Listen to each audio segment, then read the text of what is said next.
All right, welcome to some workout tips. We got core edition here. So I got 4 exercises for us. I like using a band for this first one.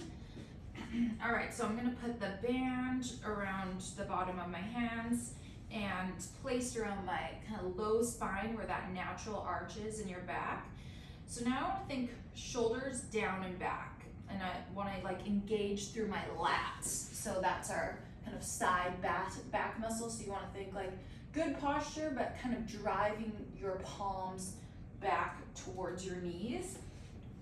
All right, and so with that nice engaged upper body, I'm going to tuck my pelvis and release, also called twerking. Nice, right? Okay, so now I feel engaged core to that neutral spine and release.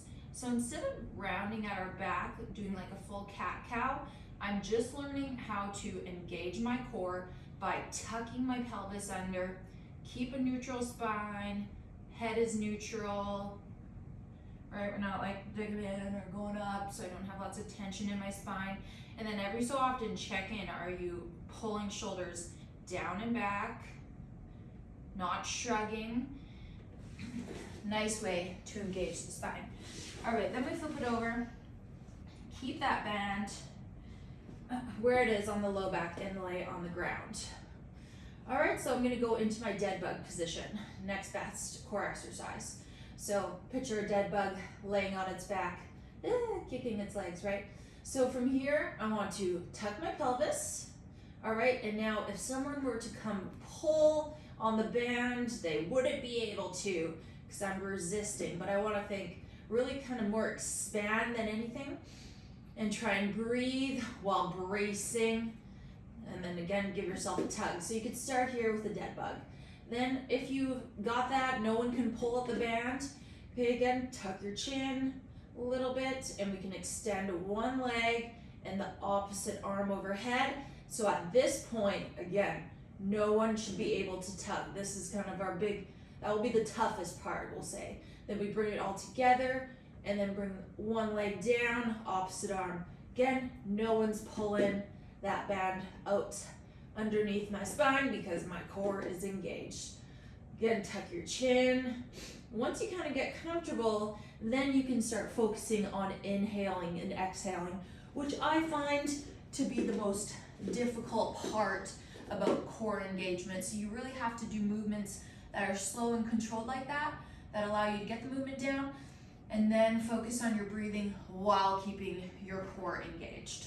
All right, next core exercise, just a glute bridge. So sometimes I just notice people kind of just raise their hips to raise their hips with, again, that pelvic tilt lacking a little bit.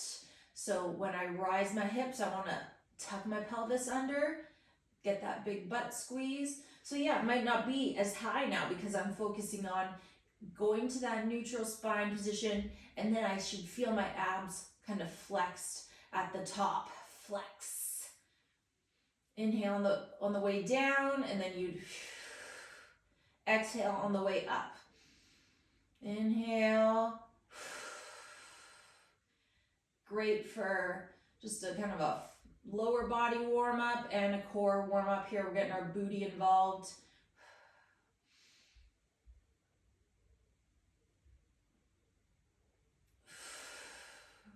And again, you want to think, zip up your abs. I guess I shouldn't have said again because I don't think I said that yet, but it's helpful to think inhale on kind of the way down, or when you're on the dead bug, when you're bringing your knees in, and then kind of exhaling on the hard part almost. So let's say when you go to the bottom of the squat, you want to brace your core, so that's when we exhale on the way up. All right, so now come back, hands and knees. Okay, we'll think shoulders down and back, engage through those lats. You should feel kind of a little engagement through there. Tuck your pelvis under. Okay, we're going to extend one leg without letting our pelvis untuck. So again, this is another exercise where I'll just see people, just flail their leg back, no intentional movement here. So keys are to keep the pelvis tucked so you see a nice neutral spine. I'll be able to balance a glass of hot coffee on my back. Okay, and we'll alternate extending one leg, and we should be keeping our hips nice and stable. And again, right at this kicking point, I'm not letting my pelvis tuck under. So then I might not be able to kick my leg up as high. Once you're comfortable there, we can start bringing opposite arm overhead. Again, as soon as I come back to all fours, I really think shoulders down and back, tuck my pelvis. And then you just do this movement nice and slow.